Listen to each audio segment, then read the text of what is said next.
Hello বন্ধুরা, কেমন আছো তোমরা সবাই? আশা করছি ভালো আছো আর আমিও খুব ভালো আছি। আমার চ্যানেল নতুন আরেকটা ব্লগে তোমাদের সবাইকে স্বাগত। আর আজকের ভিডিওটা ঠিক এখান থেকেই শুরু করছি। আজকে সকালে দেখো খাওয়া দাওয়া হয়ে গেছে আর মেঘের অবস্থাটা খুবই খারাপ।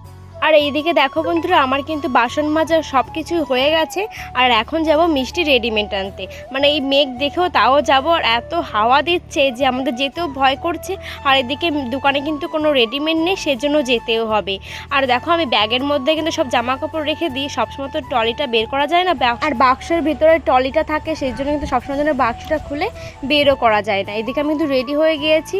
আর দেখো মেঘের কি অবস্থা, প্রচুর মেঘ করেছে, আমাদের যেতে খুব ভয় করছে যে মাঝ রাস্তায় যেন ভিজে না যায়। আর এইদিকে আমি তোমাদের ওয়েদারটা একটু দেখিয়ে দিলাম। আমার তোমার দাদার কিন্তু তালা দিয়াটা অনেকটাই হয়ে গেছে। আর এই সময়টা আমার খুব টেনশন হয় যাতে বাড়ি এসে সব কিছু যেন এরকমই দেখতে পারি। মানে অচেনা জায়গা, আর আমরা বাইরে গেলে দুজনেই যেতে হয়, কেউ তো থাকতে পারি না। সেজন্য আমার কিন্তু প্রচুর টেনশন হয়, তোমার দাদার ভাইয়েরও প্রচুর টেনশন হয়। আর এদিকে মেঘের অবস্থাটাও খুবই খারাপ, যাতে কুকুর বিড়াল আবার ঢুকে না পড়ে তাঁবুটা ছিঁড়ে, সেজন্য কিন্তু খুবই টেনশন হয়। আর আমাদের ওই পাশটা তাঁবু দিয়ে ঘেরা, তো সেই জন্য বেশি টেনশনটা বেশি হয়।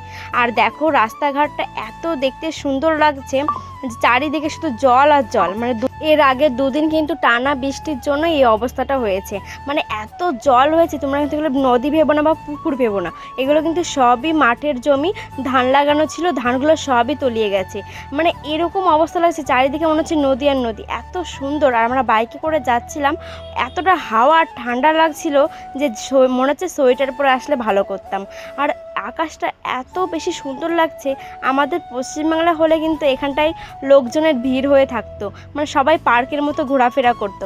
আর এখানে দেখো রাস্তাঘাট পুরোটাই ফাঁকা। আর একটা কথা জানো তো কি, যে এখানে রাস্তাটা যদি সুন্দর হতো তাহলে যেতে আরও বেশি ভালো লাগতো। কিন্তু রাস্তাটা মাঝে মাঝে এতটাই খারাপ যে কবে যে ঠিক করবে তা জানিও না। আর আমাদের রেডিমেড মিষ্টি নিয়ে আসতেও কিন্তু খুব সমস্যা হয়। মধ্যেখানে যেহেতু রেডিমেড নিয়ে আসি আর পিছনে আমি বসে থাকি, বা সামনে তোমাদের দাদা ওই মিষ্টি নেয়, বা পিছনে বুন্দিও নিয়ে আসি, সেই কারণে কিন্তু ওই নিয়ে আসার সময় না এত ওই খাদে পড়লে গাড়িটা, তখনই কিন্তু সব জিনিসপত্র নড়ে টড়ে যায়। আর আমাদের খুব ভয় করে যে এই বুঝি সব রেডিমেড মিষ্টি নিয়ে পড়ে গেলাম। সব কিছু তো আমরা দোকানে বানাই না, আমরা ছানার মিষ্টি, বরফি, কালাকাঁদ এইগুলো নিজেরাই বানাই। আর কিছু চকলেট, রোল বরফি এগুলোও কিছু কিনে নিয়ে আসি।